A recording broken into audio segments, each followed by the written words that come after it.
Olá, pessoas! Sejam bem-vindos a mais uma aula de filosofia. Aqui quem fala é o Samuel, instrutor de filosofia do CPV da UEL. E bom, pessoal, hoje a gente começa mais uma aula do Resolvendo Juntos, né? O que é o Resolvendo Juntos? Vamos fazer exercícios, né, variados, resolvendo eles, obviamente, juntos, para poder também revisar toda a matéria que a gente já viu, né, no decorrer desse ano, que é muita coisa. E hoje a gente tem um Resolvendo Junto especial, né? Porque é um Resolvendo Junto temático, porque a gente vai falar principalmente, eu fiz uma seleção aqui das principais questões a respeito de filosofia política que cai no vestibular. Ou seja, os principais filósofos que falam sobre política e que são cobrados tanto na prova da UEL, mas também aí na prova do Enem ou os outros principais vestibulares que vocês venham a fazer. Então fiquem ligados, tenho certeza que vai ser bem legal. E como no vídeo anterior, vocês também podem, né, muito bem pausar o exercício antes de eu começar a explicar eles, tentar fazê-lo, né, aí no seu tempo, com calma, analisando, e escutar depois a resolução conosco, ou você pode muito bem simplesmente seguir a aula, né, pega seu caderno de anotação e a gente vai resolvendo literalmente juntos aqui, você vai anotando, vai entendendo, porque eu acho que isso também é bem enriquecedor. Então vocês aí podem escolher a melhor forma, né, a forma como vocês desejarem para fazer essas questões. Mas, né, sem mais delongas, vamos começar? Então eu vou pôr aqui o primeiro exercício. E com certeza a gente vai falar de Platão. Eu sei que a gente já falou de Platão no vídeo anterior, né? Mas é um ponto que eu preciso salientar, né? Platão e Aristóteles são filósofos enormes, são filósofos que eles não são grandes pensadores. Eles são a base de basicamente toda a filosofia decorrente. Então, é imprescindível que a gente sempre veja, principalmente esses dois pensadores, nas mais diversas temáticas. Então, hoje, falando de política, a gente vai ter, obviamente, eles aqui, como a gente viu nas aulas de epistemologia, as aulas de ética e também nas aulas a respeito de estética e por aí vai. Né? Às vezes a gente também não vai nem estar falando de um texto propriamente de Platão e de Aristóteles, mas na história da filosofia, né, o decorrer da filosofia é todo influenciado por esses dois pensadores, assim, né? Grandes pensadores é uma palavra, é um eufemismo até. Então, é por isso, né, que eu estou justificando o fato deles aparecerem de novo nessa aula, né, agora com outra temática, mas, né, teremos filósofos que a gente acaba estudando para o vestibular mais restritamente na área de política também, né, que eles acabam não aparecendo em todas as disciplinas, né, da filosofia, então é por isso que é importante a gente também prestar atenção e guardar o nome desses pensadores. Mas isso a gente vai ver no decorrer dos exercícios. Vamos resolver esse primeiro, então. 1. Leia o texto para responder a questão. Vamos lá. Platão. A massa popular é assimilável por natureza a um animal escravo de suas paixões e de seus interesses passageiros, sensível à lisonja, inconstante em seus amores e seus ódios. Confiar-lhe poder é aceitar a tirania de um ser incapaz da menor reflexão e do menor rigor. Quanto às pretensas discussões na Assembleia, são apenas disputas contrapondo opiniões subjetivas, inconsistentes, cujas contradições e lacunas traduzem bastante bem o caráter insuficiente. Argumentos de Platão, filósofo grego da antiguidade, evidenciam uma forte crítica a... Vamos entender o texto antes da gente responder. Quando Platão fala a massa popular, de quem que Platão está falando? Do povo, correto? Então, da maioria das pessoas, né? O que constitui o povo. E o que Platão tem a dizer do povo? Platão fala que o povo, por natureza, é comparável a um animal escravo de suas paixões e de seus interesses passageiros, sendo sensível à lisonja, ou sendo se levando por elogios, e sendo inconsistente também nos seus amores e nos seus ódios. Significa o quê? Que para Platão, o povo é um animal totalmente irracional, levado pelas paixões, principalmente, em grande maioria. Então, se para Platão, ao analisar o povo, ele vê um ser irracional, levado pelas suas paixões. E como que a gente entende isso? Porque a gente está falando de toda a teoria platônica. Isso, na realidade, a visão política de Platão, ela não está separada do que Platão pensava a respeito da epistemologia, né? Quando a gente está falando dos filósofos para estudar para o vestibular, a gente acaba colocando caixinhas. Mas é importante a gente entender tudo isso num conjunto. Por que eu falo isso? Porque essa forma de ver o povo, sendo um povo irracional e levado pelas suas paixões, é por quê? Porque esse povo está preso ao mundo sensível, ao mundo das sensações e ao mundo feito de cópias que nos enganam. Por outro lado, o filósofo é aquele que busca o mundo das ideias e busca a razão. é aquele que sai da caverna. Então existe um exercício para buscar a razão, porque em natureza, o povo para Platão é o quê? Irracional, levado pelas paixões. Tudo bem?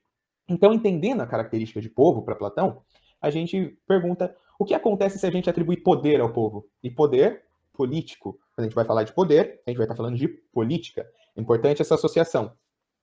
Se a gente atribui poder ao povo, nesse pensamento de Platão, o que acontece? É aceitar uma tirania de um ser, né, o povo sendo um ser, incapaz da menor reflexão ou do menor rigor. Ou seja, é aceitar a tirania de um ser irracional, de um ser que contraria a razão por ser manipulável pelas paixões.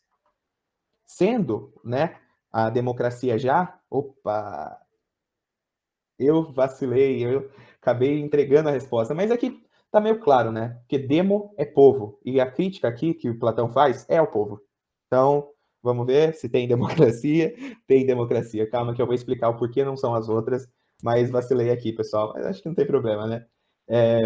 Por que Platão faz essa crítica, né? Porque a democracia já vivia em Atenas, né? Mas para ele, as discussões que aconteciam na Assembleia em Atenas eram apenas discursos. Discursos subjetivos, inconsistentes, cheios de lacunas e que baseavam-se em mentiras, em interesses próprios, na própria subjetividade humana. E Platão o quê? Buscava a verdade por meio da razão. Portanto, para ele, todas essas discussões eram vazias. Dessa forma, entendendo então toda a crítica que Platão faz, destrinchando o texto, a gente consegue compreender que Platão está criticando um modelo político que tem o povo como centro do poder. Tudo bem? Isso ficou claro no texto. Agora, resta a nós apenas identificar qual que é o modelo político que tem o povo no centro do poder. Né? Aqueles que adoram aí português, a origem das palavras, a etimologia, já puxam ali e falam democracia, porque demo é povo e então poder do povo. Vai estar correto. Mas não precisa nem buscar no português, né? Que a gente já sabe, então, que o sistema político que coloca o povo no centro é a democracia. Não é a oligarquia, por isso que a A está errada, né? Porque o que consiste a oligarquia? É o poder dos oligarcas, um grupo pequeno comandando toda a sociedade. Então, não é o povo. A república, né, é um sistema político onde você elege os seus representantes, né? Se for uma democracia. Porém, a república, ela não necessariamente é democrática.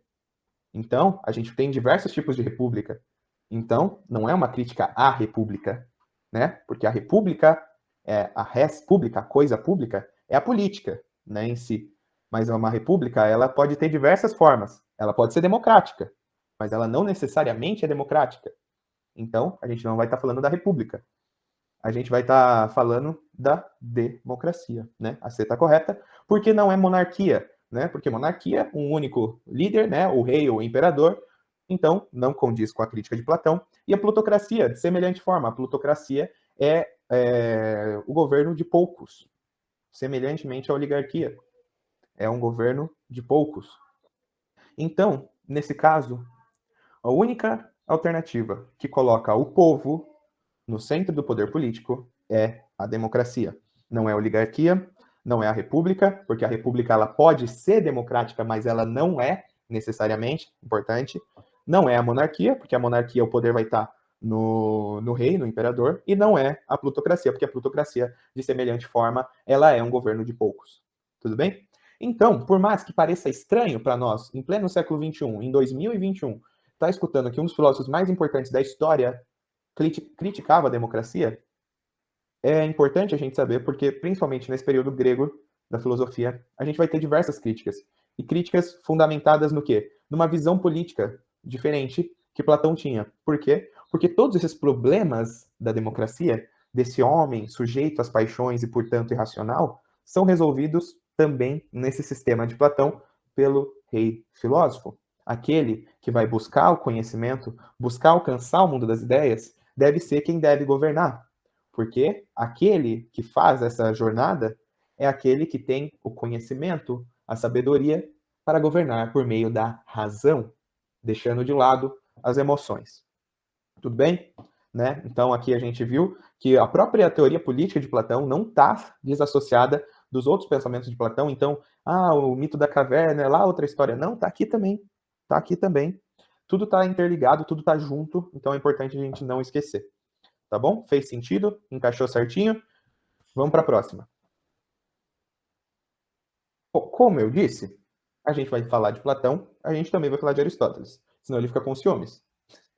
Tudo bem? Então vamos ver essa questão. Já tem um texto grande, já assusta, mas o que acontece? Essa questão é uma questão típica Enem, ou seja, é uma questão com um texto grande, mas que a resposta está no próprio texto, por isso que a gente tem que ler com atenção, ler com calma, porque é uma prova principalmente de interpretação. Tudo bem? Então vamos lá.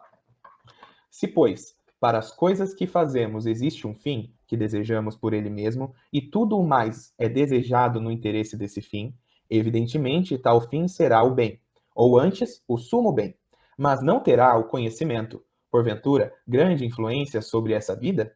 Se assim é, esforcemo-nos por determinar, ainda que em linhas gerais apenas, o que seja ele e de qual das ciências ou faculdades constitui o objeto. Ninguém duvidará de que o seu estudo pertença à arte mais prestigiosa e que mais verdadeiramente se pode chamar a arte mestra. Ora, a política mostra ser dessa natureza, pois é ela que determina quais as ciências devem ser estudadas no Estado, quais são as que cada cidadão deve aprender, e até que ponto. E vemos que até as faculdades, tidas em maior apreço, como a estratégia, a economia e a retórica, estão sujeitas a ela. Ora, como a política utiliza as demais ciências e, por outro lado, legisla sobre o que devemos e o que não devemos fazer. A finalidade dessa ciência deve abranger as das outras, de modo que essa finalidade será o bem humano. Para Aristóteles, a relação entre sumo bem e a organização da polis pressupõe que, então, né, vamos entender o texto de novo? Né? Sempre quando a gente está resolvendo questão de filosofia, é só voltar no texto, vai com calma. Aristóteles ele vai estar falando o quê aqui? Né? Aristóteles ele vai estar colocando a filosofia, a política em perspectiva. Né? Por quê? Porque para Aristóteles, né, na sua visão deontológica, teleológica, olha, até o professor se confunde, gente. Teleológica, onde tudo tem um fim, né? O fim das coisas é alcançar um bem, né? E qual que é o bem maior, né? Qual que é a finalidade? A maior finalidade é produzida pela maior ciência. E qual que é a maior ciência? A política. Por que a política é a maior ciência para Aristóteles? Porque é a política que comanda tudo o que existe na polis. Então, é a política que, como um guarda-chuva, abrange todas as outras áreas do conhecimento. Porque é a política que vai determinar como será a economia. É a política que vai determinar, né, como o próprio texto fala, as estratégias. É a política que vai determinar como se dá a retórica. É a política que vai determinar como se realiza a medicina. É a política que vai determinar como se dá a pedagogia, a educação. É a política que vai determinar, né, os institutos da liberdade e por aí vai. Ou seja, a política é a maior ciência. E como Aristóteles é um filósofo que pensa tudo como, né, a teleologia, ou seja, tudo tem um fim, qual que é o fim da política? Ele afirma aqui no texto, vamos ver? Aqui ao final do texto, a finalidade dessa ciência deve abranger a das outras, de modo que essa finalidade será o bem humano. Ou seja, qual é a finalidade da política para Aristóteles? O bem humano. Tudo bem?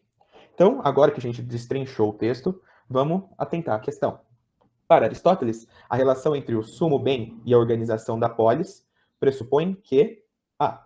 O bem dos indivíduos consiste em cada um perseguir seus interesses? Ou seja, cada um fazendo o que quer, perseguindo seus interesses, se guiando por questões pessoais. A gente vai chegar no sumo bem? Que o sumo bem é o bem humano ali, da política? Não, né? B. O sumo bem é dado pela fé de que os deuses são os portadores da verdade. É a fé que é a maior ciência? É a fé que abrange todas as outras? É a fé, segundo Aristóteles, que vai determinar como se dá a sociedade? E, por fim, é a fé que deve, então, buscar como finalidade o bem humano? Para Aristóteles? Não, né? Então a B também está errada. C. A política é a ciência que precede todas as demais na organização da cidade. Coerente com o texto. Não traz nenhuma informação nova essa alternativa. Será que tem uma alternativa mais correta? Pode até ser. Mas a C é coerente com o texto. É coerente com o que a gente leu. E é por isso que eu falo, gente, questão do Enem é só ler com calma. Porque o quê? Tá aqui a resposta.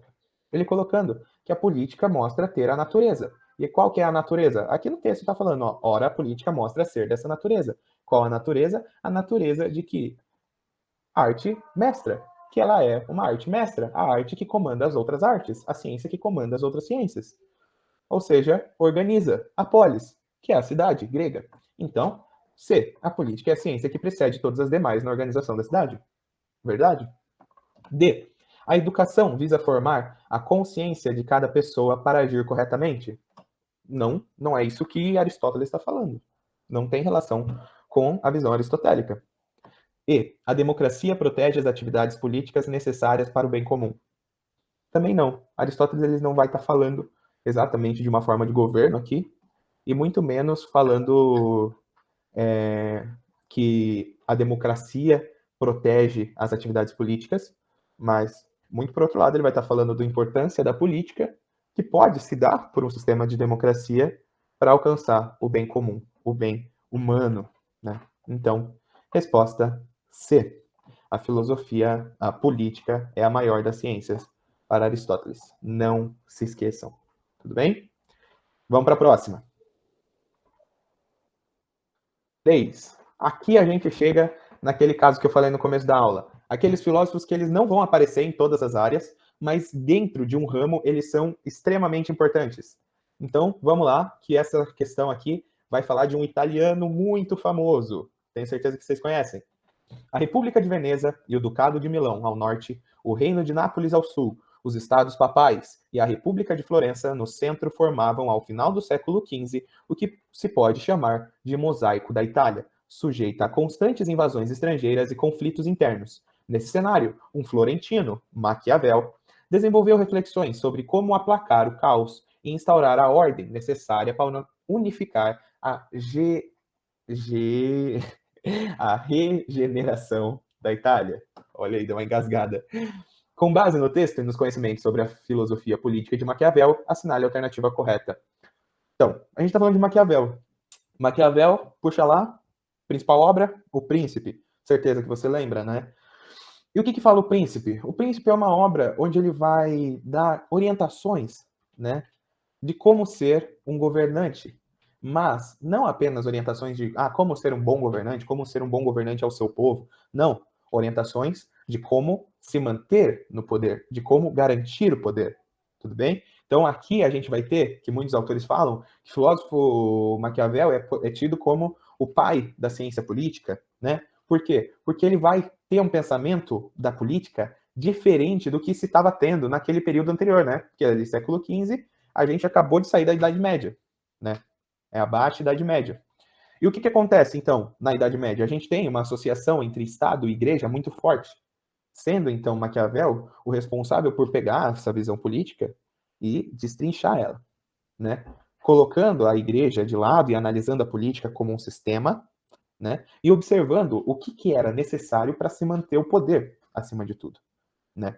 E a gente pode perceber também, pelo próprio texto que nos traz, que a gente vai estar falando de um período onde a política é instável, ou seja, onde você tem pequenos territórios, todos sujeitos a invasões estrangeiras, ou seja, é um período de instabilidade não somente interna, onde o governante tem que saber como se manter equilibrando as relações no seu estado interno, mas de instabilidade externa também, né? Com seus vizinhos, invasões e assim por diante. Então, vamos ver o que pede a questão. Com base no texto e nos conhecimentos sobre a filosofia política de Maquiavel, assinale a alternativa correta. A. A anarquia e a desordem no Estado são aplacadas com a existência de um príncipe que age segundo a moralidade convencional e cristã. Bom, não, né? Na nossa revisão aqui, a gente só pensando sobre ele, a gente já trouxe esses pontos e não é. Por quê? Porque Aristóteles, não, Maquiavel, ele vai buscar a filosofia política de maneira pura, né? Podemos falar assim. Ou seja, ele vai desassociar a política de qualquer outro elemento. Por quê? Porque ele tá pensando em estratégia de manter o poder. Se manter no governo a todo custo. Entendeu? O poder pelo poder. E nessa visão, né, da política pela política, a gente não vai, então, se guiar, por exemplo, por fatores morais. Ou seja, é por isso até que surge aquele termo que é usado erroneamente de maquiavélico, né? Dos fins justificam os meios, né? Que é usado, né, em teor pejorativo muitas vezes, mas o que Maquiavel faz é a separação da moral da política, né? Então ele vê a política separada e nesse ponto então a A está errada. Vamos ver a B? A estabilidade do Estado resulta de ações humanas concretas que pretendem evitar a barbárie, mesmo que a realidade seja móvel e a ordem possa ser desfeita. A B parece concreta, parece correta, por quê? Porque Aristóteles já passou, é Maquiavel. Maquiavel, ele vai falar exatamente da roda da fortuna, né? Por quê? Porque a roda da fortuna é uma figura que ele utiliza para dizer, olha, a sorte pode estar com você no momento, mas ela pode estar absolutamente contrária depois. Então você precisa ser o quê? Um governante esperto, sagaz, para conseguir controlar o seu estado, para conseguir controlar o seu povo e os outros estados que queiram se aproveitar de você. Então, um governante garante a estabilidade de um estado através das suas ações concretas, né, da sua visão estratégica, da sua sagacidade, por mais que essa estabilidade seja móvel, porque a roda da fortuna gira, ou seja, a sorte muda e essa ordem pode ser desfeita. E cabe, então, ao governante saber se adaptar. Então, a B está dentro dos ensinamentos de Maquiavel, né? Vamos ver a C. A história é compreendida como retilínea, portanto, a ordem é resultado necessário do desenvolvimento e aprimoramento humano, sendo impossível que o caos se repita. Não, né? A gente acabou de relembrar dos conceitos como a roda da fortuna e da mudança que isso promove, né? Ou seja, no momento você está com sorte, outro momento a sorte já mudou de lado e a instabilidade política ela é quase perene, né? A instabilidade que ela provém da ação humana. A instabilidade é o elemento natural, naturalmente instável. Então, a C também está errada. Né? D. A ordem política é inevitável, uma vez que, no âmbito de assuntos humanos, é resultado da materialização da vontade superior divina. Totalmente errada, né? Juntando religião novamente, sendo que Maquiavel vai separar essa visão moral e religiosa. Então, juntou a religião errado já. E também errado porque vai falar que a ordem política é inevitável, quando na realidade a ordem só advém das ações humanas do governante. Na realidade, a desordem é o padrão. Então, E. É uma ordem natural e eterna em todas as questões humanas e em todo fazer político, de modo que a estabilidade e a certeza são constantes nessa dimensão. Não preciso repetir o que eu já disse. Então a gente sabe que a alternativa certa, portanto, é a B. A estabilidade do Estado resulta de ações humanas concretas que pretendem evitar a barbárie, mesmo que a realidade seja móvel e a ordem possa ser desfeita. Correto, pessoal? Tudo bem? Qualquer dúvida, perguntem aí no chat também, que depois eu venho responder, ou podem perguntar, vocês sabem lá no Instagram, né? Então, vamos para 4. Se vocês não entenderam, por favor, né? Porque essa aqui é um fazermos juntos, mas como eu estou aqui no vídeo, né? Vocês, às vezes, podem ficar com uma dúvida ou outra, então, por favor, perguntem, tá? Sintam-se à vontade. 4. Os filósofos contratualistas elaboraram suas teorias sobre os fundamentos ou origem do poder do Estado a partir de alguns conceitos fundamentais, tais como a soberania, o estado de natureza, o estado civil, o estado de guerra, pacto social, etc. Então, a gente já vai ter uma questão sobre os contratualistas, né? Como eu disse, a gente está vendo os principais assuntos de política e os contratualistas são a principal escola, né, de filosofia política que acaba cobrando. Por quê? Porque eles são os filósofos que tentam explicar a origem da política como a gente conhece hoje, né? Como que surge o Estado, né? Essa investigação a respeito dos fundamentos da origem do poder do Estado, né? Então, vamos ver o textinho que ele traz para a gente. O estado de guerra é um estado de inimizade e destruição. Nisto, temos a clara diferença entre o estado de natureza e o estado de guerra, muito embora certas pessoas os tenham confundido. Eles estão tão distantes um do outro. E quem pensa assim, vamos ver lá o autor, John Locke. Então, né, a gente acabou de relembrar Quem são os filósofos contratualistas, né? Que são aqueles que vão buscar explicar a origem do poder do Estado e por aí vai, sendo um dos mais importantes filósofos da filosofia política. E a gente viu que eles utilizam de conceitos similares, né? Eles utilizam de mesmos termos para explicar. Mas, aqui nesse trechinho, que é um trechinho de Locke, a gente já vê que Locke pensa de uma determinada forma.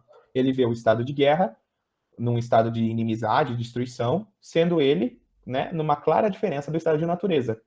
Né? Será que todos os filósofos contratualistas pensam assim?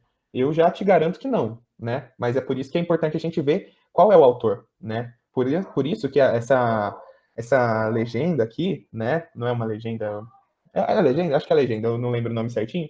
Que tem nos textos, né? As referências, não é legenda, gente. As referências, elas nos ajudam, elas nos trazem informação. Por quê? Porque eu já lembrei qual dos filósofos contratualistas esse texto está falando, de quem que é essa ideia, que é do Locke. Então, vamos ver o que pede a questão. Leia o texto acima, já foi lido, e assinale a alternativa correta. Então, vamos ver o que está de verdadeiro nessas afirmativas. A. Para Locke, o estado de natureza é um estado de destruição, inimizade, enfim, uma guerra de todos os homens contra todos os homens. Gente, ó, não precisa lembrar da aula de filosofia. Vamos fazer um exercício comigo? Olha aqui. O estado de natureza é um estado de destruição. Volta para o texto. O estado de guerra é um estado de inimizade e destruição. Então, é o estado de natureza? Não. Para Locke, não. O estado de guerra é um estado de inimizade e destruição. Porém, temos a clara diferença entre o estado de natureza e o estado de guerra. Isso não sou eu que estou falando, é o próprio Locke na própria questão. Então, a A está errada. Vamos ver a B. Segundo Locke, o estado de natureza se confunde com o estado de guerra. Se algo tem uma clara diferença, confunde? Também não, né? Vamos para C. Segundo Locke, para compreendermos o poder político, é necessário distinguir o estado de guerra do estado de natureza. Correto, né? Distinguir é conseguir enxergar a diferença. E se ele anuncia que existe uma grande diferença, então é essencial para se compreender o poder político, compreender a distinção que existe entre essas duas ideias. Correto, coerente com Locke. Vamos ver a última, D. Uma das semelhanças entre Locke e Hobbes está no fato de ambos utilizarem o mesmo conceito, né? O conceito de estado e de natureza exatamente com o mesmo significado. Não, né, gente? Por quê? Porque vocês lembram, né, das aulas que Hobbes, né, um também importantíssimo contratualista, ele é autor daquela famosa frase: o homem é o lobo do próprio homem. Ou seja, para Hobbes, no estado de natureza, é o que a gente entende para Locke, o estado de guerra. Ou seja, a alternativa A estaria correta se, em vez de Locke, tivesse escrito Hobbes. Porque para Hobbes, sim, todos os homens estão em guerra com todos os homens, é um estado de destruição e inimizade, o que a gente entende por estado de natureza. Mas para Locke, não. O estado de natureza é diferente do estado de guerra. Porém, né, em Hobbes, o estado de natureza é a mesma coisa que um estado de guerra. Portanto, a D está errada, porque não é verdade. Ambos não utilizam o conceito de estado de natureza exatamente da mesma forma. Tudo bem? Então, a gente sabe que a resposta é a C. Segundo Locke, para compreendermos o poder político é necessário distinguir o estado de guerra e o estado de natureza. E vamos para a nossa última questão de hoje. O homem nasce livre e por toda parte encontra-se a ferros. O que se crê senhor dos demais não deixa de ser mais escravo do que eles. A ordem social, porém, é um direito sagrado que serve de base a todos os outros. Haverá sempre uma grande diferença entre subjugar uma multidão e reerguer uma sociedade. Seja homens isolados, quantos possam ser submetidos sucessivamente a um só, e não verei nisso senão um senhor de escravos, de modo algum considerando-os um povo e seu chefe. Trata-se, caso se queira, de uma agregação, mas não de uma associação. Nela não existe bem público, nem corpo político. Jean-Jacques Rousseau, outro grande contratualista, né, na sua própria obra do Contrato Social, onde ele vai apresentar a sua teoria a respeito dessas ideias, e falando a respeito de política. Né? Vamos entender esse texto? Jean-Jacques Rousseau ele vai estar falando principalmente nesse texto o quê? A diferença de um tirano para um líder, para um político de verdade. Porque aquele que acredita que, né, se colocando como superior e subjulgando os outros, na visão de Rousseau, não trata e não pode ser visto de maneira diferente senão de um senhor de escravos. Ou seja, o tirano, para Rousseau, é visto apenas como um senhor de escravos, não existindo, então, a política de verdade, não existindo bem público nem corpo político. Por quê? Porque para Rousseau, o essencial para existir um corpo político é a igualdade. Né? Na sua teoria do contrato social, Rousseau estabelece, né, que a necessidade do pacto social surge da necessidade de alcançarmos a igualdade. Né? Não a igualdade no sentido natural, porque somos naturalmente desiguais, mas a igualdade no sentido político e moral.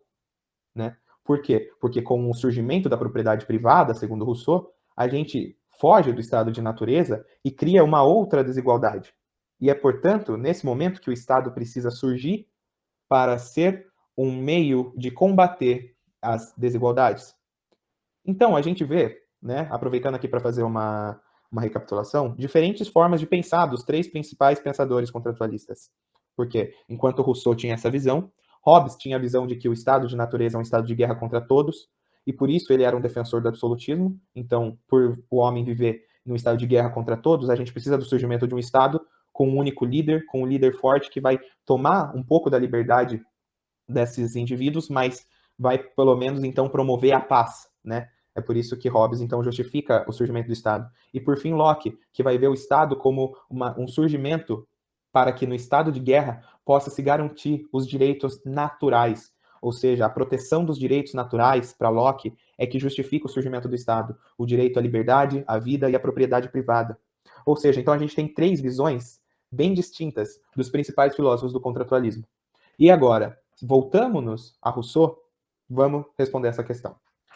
No trecho apresentado, o autor A. argumenta que um corpo político existe quando os homens encontram-se associados em estado de igualdade política? Verdade.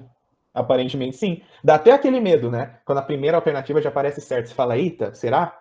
Mas aparentemente sim, né? Porque é a igualdade que vai proporcionar que a gente tenha uma associação e não uma agregação, que a gente possa desenvolver um corpo político e não um simples conjunto de homens presos, escravos, porque a igualdade nos permite, então, essa possibilidade de igualdade política, né? B. Reconhece os direitos sagrados como base para os direitos políticos e sociais? Não, também não, porque o principal fator para os direitos políticos e sociais de Rousseau é o quê? Buscar a igualdade e não reconhecer direitos sagrados. Direitos sagrados, e nem com esse termo, né? A gente vai falar de direitos naturais, são ideias que vão justificar o surgimento do Estado para Locke, tá, gente? C. Defende a necessidade de os homens se unirem em agregações em busca de seus direitos políticos? Olha o português tentando derrubar a gente. Agregações, não. Agregações, não. Porque agregação é aquele amontoado. As associações, sim. Então, a C está errada. D. Denuncia a prática da escravidão nas Américas que obrigava multidões de homens a se submeterem a um único senhor. Não, né? Aqui, Jean-Jacques Rousseau vai estar falando da política e do surgimento do Estado, né? E da ideia de política sendo a única forma de existir política de verdade é por meio da igualdade, senão a gente vai estar escravizando as pessoas. Mas ele não vai estar falando necessariamente do processo de escravização que aconteceu nas Américas. Então, a D, ela tá ali deslocada, só para confundir a gente. Tudo bem, pessoal? É a mesmo, então deu certo, né? Às vezes a gente fica assim, será que é? Já por ser a primeira que aparece, mas deu certo. E eu agradeço muito por vocês estarem aqui por mais essa aula. Qualquer dúvida, por favor, sintam-se à vontade, pode perguntar nos comentários aqui do YouTube. Mas se você fala assim, professor, quero trocar uma ideia com você, eu tenho vergonha de perguntar, ou qualquer outra coisa, ver mais conteúdo, acessem lá o Instagram, @quenadasei. Um abraço, até a próxima. Aquele abraço, falou pessoal, valeu.